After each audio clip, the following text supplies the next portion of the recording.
Oh yeah, 213 Rock, Vinylestimes, the classic rock radio. En direct ce soir, Mr. Tomi Fooler of the Seventh Guild. 213 Rock, Vinylestimes, the classic rock radio. Hi Tomi, nice to meet you.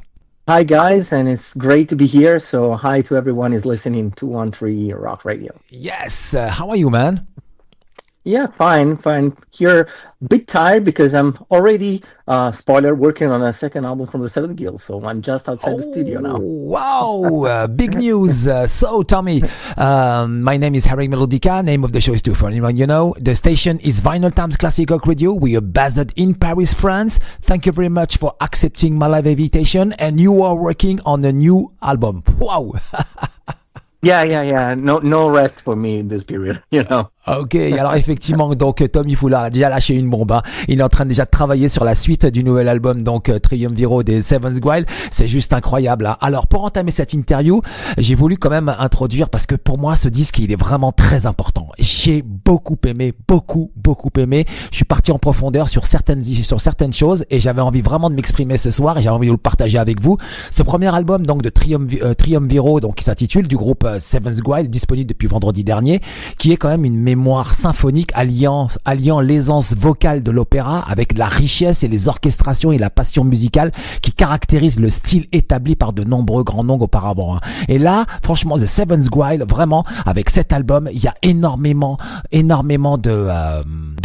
d'éléments qui m'ont beaucoup plu et je vais quand même détailler tout ça. Tomi, the first album Triumviro really surprised me. I wasn't expecting this at all. Yeah, actually, I'm glad to hear because everybody around the world in these days, you know, reviews are coming out and they are saying pretty much the same. We like the music, so this was my main purpose and I really love to hear it, so I'm glad you said it. Effectivement, qui reçoit énormément de messages venus du monde entier. Alors ouais, lui aussi, il est surpris un petit peu. Et en même temps, il en est très heureux parce que c'est aussi la consécration et la confirmation que son travail est bon et très bon en tout cas. Il y a d'excellents éléments, il y a de très bonnes idées en tout cas au sein de ce premier album Triumviro, de ce groupe, hein, The Seventh Guild. C'est vraiment très intéressant. And from the first very notes of HolyLand, the first tracks, I was transported into a Renaissance era universe with the songs with a great intensity and captivation because I would like to call it a baroque speed metal. Yeah, sort of. I mean, my main inspiration for this song, as for some others, was actually the golden era of power metal, and in particular André Matos. And this is one of my biggest heroes in my life. So HolyLand is actually an obvious tribute also to him. Mm-hmm. André Matos, yeah, he was my good friend. Oh yeah, yes. I know. Is going to be missed for a long time. Ouais. Yeah. Alors l'influence, effectivement, il a voulu donner avec le titre déjà HolyLand un certain clin d'œil et puis un certain respect et une consécration à André Matos qui fut le chanteur d'Angra et de Shaman, grand monsieur que j'ai bien connu aussi auparavant avec l'époque de l'album Angel Cry, HolyLand et puis après il y a d'autres albums ensuite, enfin le suivant. C'était un truc incroyable quoi. C'était un grand monsieur, grand chanteur. C'était pas, en fait, il considérait pas les gens comme des fans, il considérait tous les gens qui écoutaient Angra et sa musique comme des amis. Et en plus, il avait appris à parler français assez rapidement et il maîtrisait tout ça avec une grande passion. Et lorsque vous parliez avec lui, ce que vous échangez avec André Matos, c'était toujours avec passion, quoi. C'était vraiment un très grand monsieur. Et là, dès le titre HolyLand, c'est vraiment superbe, quoi, en tout cas. Et c'est vraiment un bel hommage et c'est quelque chose d'extra, en tout cas, que propose effectivement Tomi Fooler avec The Seventh Guild, avec ce titre HolyLand. And then, Tomi, there are 3 fantastic vocalists. You, Tomi, plus Giacomo Voli of Rhapsody of Fire and Giannini of Vision Divine. All our friends. Yeah. Great singers. I mean, when I started about this project, I thought I needed 2 great vocalists that can communicate also with emotions. And I think Giacomo and Ivan are 2 of the most talented singers we have here in Italy. And especially Ivan is so underrated. He deserves more. So I thought our 3 vocals skills, our 3 voices could go great together. And I said, why not? So I tried, and it worked great. Effectivement, il fallait que l'alchimie soit parfaite entre ces trois chanteurs, Tomi Fooler, Giacomo Voli et Giannini.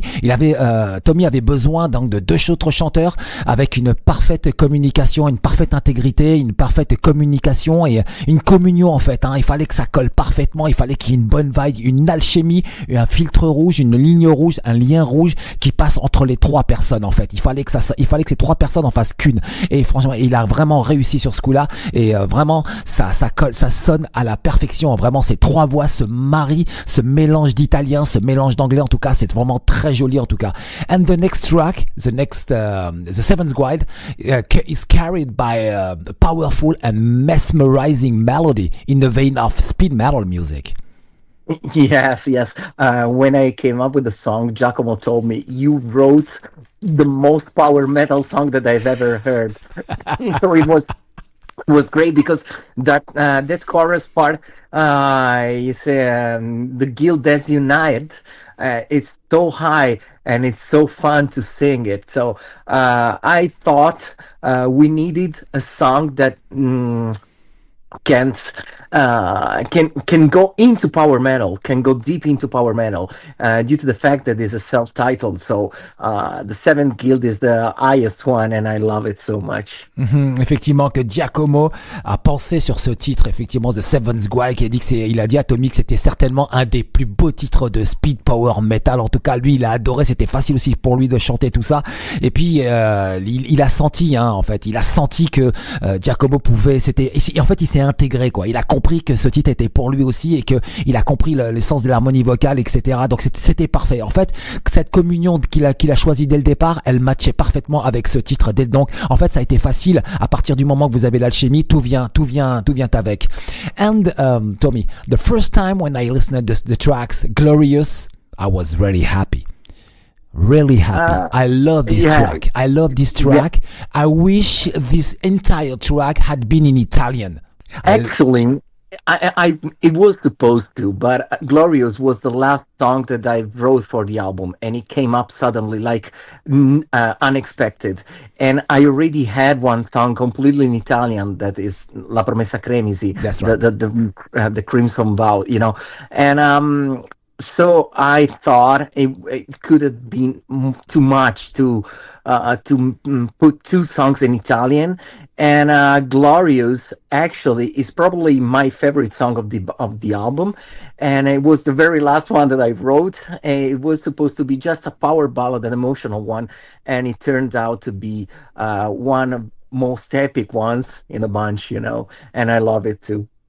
C'est vraiment à la toute dernière minute qu'il a écrit le titre dans un laps de temps assez court, Glorious, avec un chant mi-anglais, effectivement mi-italien, et il adore ce titre aussi, il aime beaucoup. Et puis il y a aussi la Promessa Cremisi, mais on va y revenir dans quelques instants. Et puis en même temps, donc ce titre représente un peu ce qu'il aime, ce côté chant italien avec je pense que ils ont trouvé leur propre style.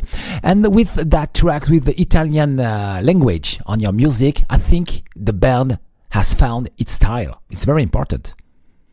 Yeah, and I think I've already wrote, I wrote in past a song in Italian for Skeletoon, my first band, okay. And it was Il Tramonto delle Ehrè inside of the Nemesis album, our fourth album.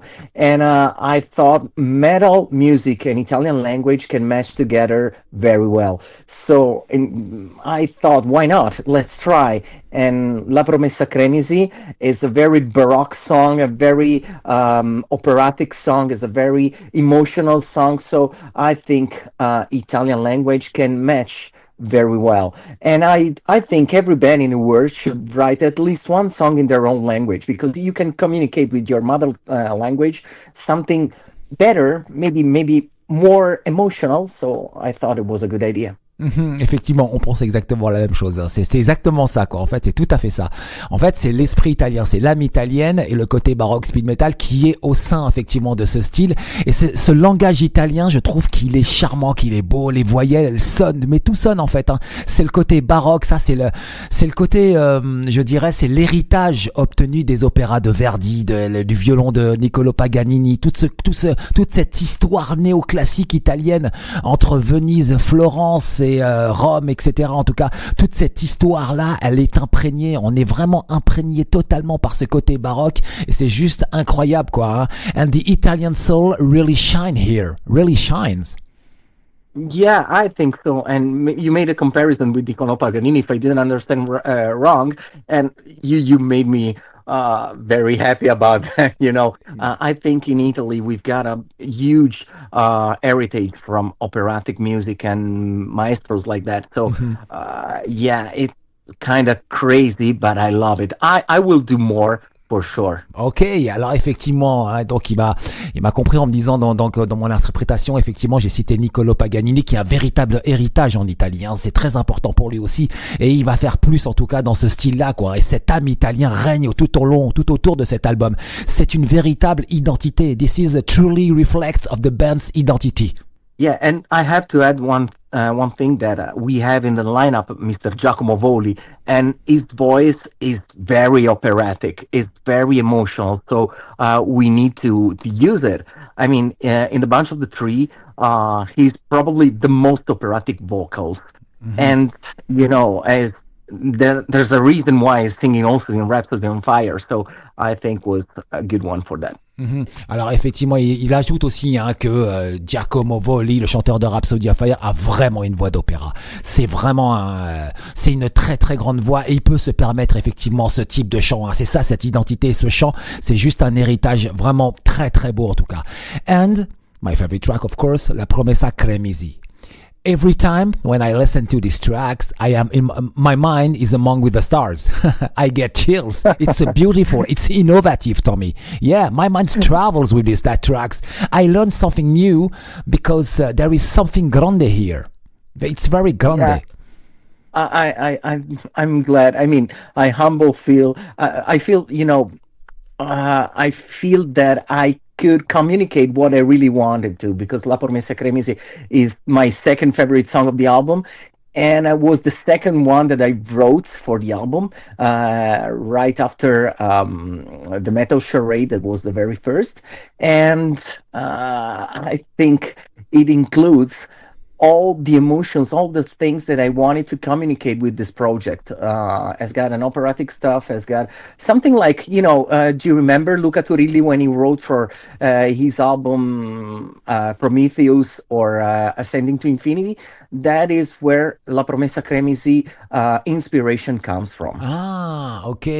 Alors, excellente référence, Luca Turilli. Waouh. Luca Turilli, qui est effectivement le leader de Rhapsody, je l'ai connu déjà à l'époque. Je l'ai connu en 97. À l'époque, ça s'appelait pas Rhapsody, ça s'appelait Thundercross. Il y avait eu la cassette à l'époque, prêtée par Olivier Garnier NTS. Enfin, c'était à l'époque, c'était CNR. Et on avait découvert effectivement un grand monsieur qui s'appelait Luca Turilli, qui avait déjà à cette époque-là effectivement donc fait Rhapsody. Ensuite, il y a eu les albums solo de Luca Turilli. Il y en a eu plusieurs. Et donc, La Promessa Cremisi, le titre a été une des influences, l'un des titres effectivement de Luca Turilli, qui est un maestro dans un grand monsieur en tout cas dans ce terme de musique, quoi, vraiment. And La Promessa Cremisi has multiple dimensions and aesthetic, cultural and emotional track. Yes. Yeah, I think so. I mean, it includes a lot of stuff that I wanted to communicate. So, is actually, I thought at the very beginning of this project to write down something with Luca Turilli. I tried, but I couldn't. I mean, things just didn't happen, I asked him, but it was already something outside of metal music, and he said, thank you, I appreciate it, but I think it's better not. And I said to myself, I have to try something to do as he did in past, and that's why La Promessa Cremisi came out in this way. Ok, donc au départ, il voulait travailler effectivement avec Luca Turilli, mais il a dit, écoute, fais-le toi-même. et développe tes sentiments toi-même. Fais ton travail toi-même. Développe tes idées. Développe ton truc. En fait, il lui a donné un super conseil. Et là est né effectivement la Promessa Cremisi des idées de Tomi Fooler. Et ça donne un côté esthétique, culturel et très émotionnel qui fait partie, donc pour lui, c'est le second titre qui est favori de cet album, en tout cas, qui est vraiment surprenant dans plusieurs points, notamment dans celui de la culture et l'esthétique. C'est ça, c'est la force de ce disque et cette âme italienne. Cette âme italienne qui est dans un total respect avec son héritage culturel issu effectivement, tout à l'heure, j'ai parlé de Niccolò Paganini ou des opéras Verdi, etc. En tout cas, cet héritage, elle est là et on le ressent. Moi, j'adore, personnellement, je suis totalement fan de ça et j'aime beaucoup l'Italie ou la culture italienne aussi et les tableaux, les sculptures, les palais, tout ça, c'est l'Italie qui est à l'intérieur, les culturels. Et donc, dans ce titre, quand je sens ce titre, j'ai mon émotion, j'ai goosebumps, j'ai la chair de poule en fait. Je ressens tout ça. Hein. And Tommy, in my review, I wrote Italian vocals amplify the emotions and the melodious sound naturally integrates into the symphonic metal, giving the lyrics a unique dimension. This is my cut. Yeah. I wrote that on that's right. I perfectly agree because I think the same. That's why we decided to create this album Triumviro to match up all these things. And the main concept behind the album was actually the three main Italian arts, like architecture, sculpture, and painting. And that's impersonated by the three singers, and we've got a lot of Italian heritage culture inside, so you perfectly understood what we meant. Effectivement que sur cet album, il a voulu quelque chose de très culturel. 3 chanteurs, 3 hommes, 3 Italiens, au nom de cette culture italienne, cette puissance en fait. Hein. Et dans ma chronique, effectivement, je l'explique bien, je disais que le chant italien amplifie les émotions. La sonorité mélodieuse s'intègre parfaitement dans le métal symphonique, donnant aux paroles une dimension toute particulière. C'est ça, c'est exactement le sens de cet album, c'est l'histoire, c'est le scénario de cet album-là, c'est juste dingue. And Tommy, I would like to add something very special for you. Tommy, in the music industry, I have come across a lot of copies, band or something like that, but very few original artists. With the Seventh Wild, there is something very special with Glorious and La Promessa Cremisi tracks. Absolutely fantastic. Oh, thank you, because we aimed at that, especially with these two songs that are my 2 favorites. So thank you. I just can't say something different than thank you. So thank you. I appreciate it because I think the same. Effectivement, il pense un petit peu comme moi aussi sur ce truc, mais il s'attendait pas du tout à ce que, effectivement, les gens qui reçoivent autant de beaux messages. Au départ, bon, ils ont fait l'album, il a écrit avec le cœur, avec les sentiments et avec de la vérité, et il en reçoit beaucoup de compliments en fait, qui le touchent et ça le motive en fait. Je pense ça le motive totalement à composer le deuxième et ça le dirige aussi. Et ça c'est très important. And my next question is about Daniele Mazza from the band Ancient Bards. Handle the orchestrations. How did you collaborate to integrate the symphonic elements parts without letting them overpower than the metal parts? I don't know. I totally don't know. I mean, I was into with Simone Mularoni, the guitar player from DGM, that is actually taking care of the guitars of the album and the production. And we came up with the orchestrations and arrangements and stuff. We were looking for somebody who could give this kind of bombastic cinematic orchestral sound, and we came up with Daniele, and we asked him, "Hey, do you have time? Do you want to work with us?" And he said yes. And when I sent him the demos, I had to write down most of the parts, and he was like, "I loved it, but we can do more." And actually came up with these songs, with these arrangements that I truly loved. And the day we finished the recording, I asked him, "Hey, will you work for a sophomore album in the Seventh Guild project?" And he said yes. So we're already into that path again. Alors c'est avec Daniele Mazza effectivement du groupe Ancient Bards dans lequel ils ont fait les orchestrations. Il y a aussi Simone Mularoni qui a aussi participé à toute la production et aux guitares, grand monsieur aussi du groupe DJM. Et puis donc quand ils ont fini, ils ont dit ouais, j'adore ce que tu fais, mais on peut encore faire plus. Ça, c'était au départ au niveau des démos. On peut faire beaucoup plus. Et quand ils sont arrivés à la fin, il a dit waouh, quel travail. Et donc, visiblement, il y aura une suite à tout ça, quoi. Donc, je pense qu'il va reprendre la même équipe pour faire le deuxième album, en tout cas. Et c'est bien parti parce que vraiment, ce disque, c'est juste incroyable. Et on en découvre des détails sur chaque écoute. Chaque écoute nécessite toujours une certaine attention. Et on découvre toujours quelque chose. Et c'est ça le côté baroque et le néoclassique. C'est-à-dire que vous allez avoir des images qui s'intègrent à votre vision. Vous allez avoir de la culture qui va arriver dans votre esprit. Ça vous donne des choses très positives. Et ça, c'est la force de cet album, quoi. And Time, on the track Time, the piano and vocals are both warm and very mysterious. Yeah, I think in this song comes out all my love for Tobias Summit and the first Ed Guy or Aventasia project.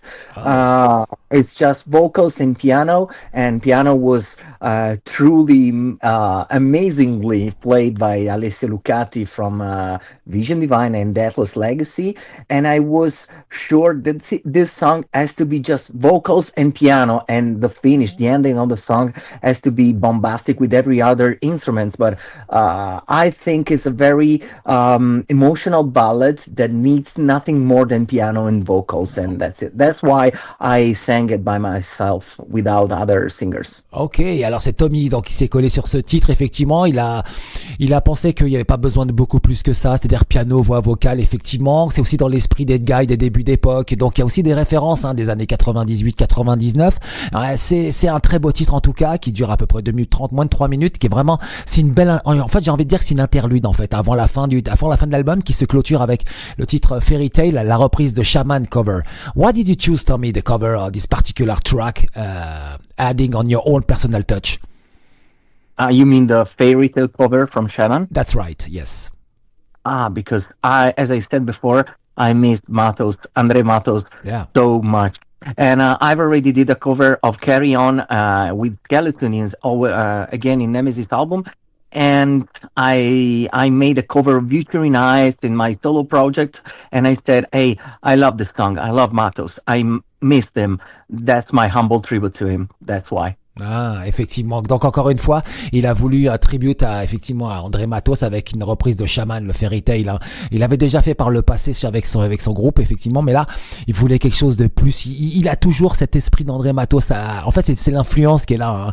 Et André Matos, il y avait aussi une particularité, c'est qu'il voulait après en gras.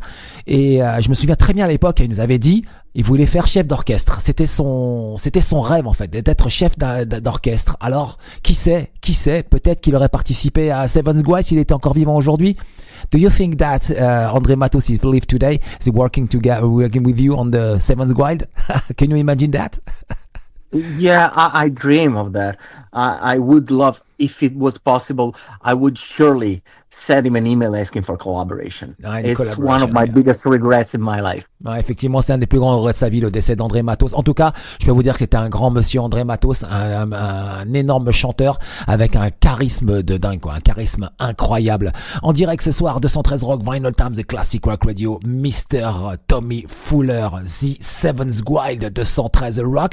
Voici le track listing de l'album Triumviro. L'album démarre avec HolyLand. En 2, The Seventh Guild. En 3, Glorious. En 4, La Promessa Cremisi.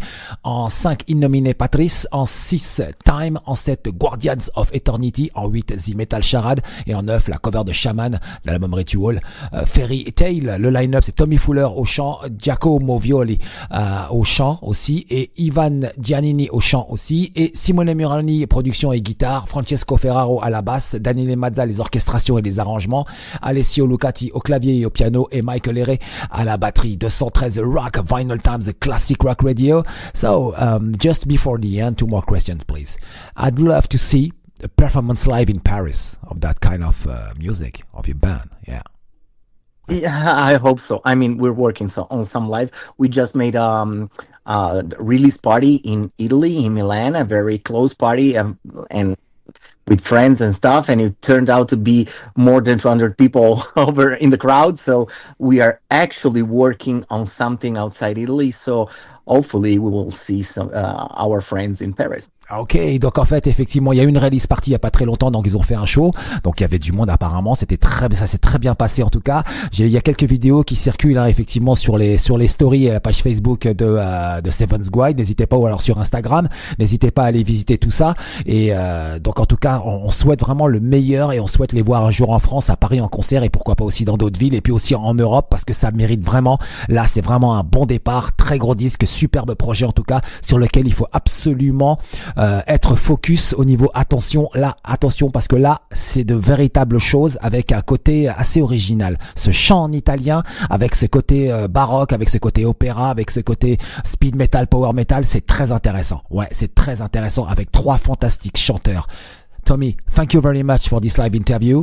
Do you have a message for the audience tonight, please?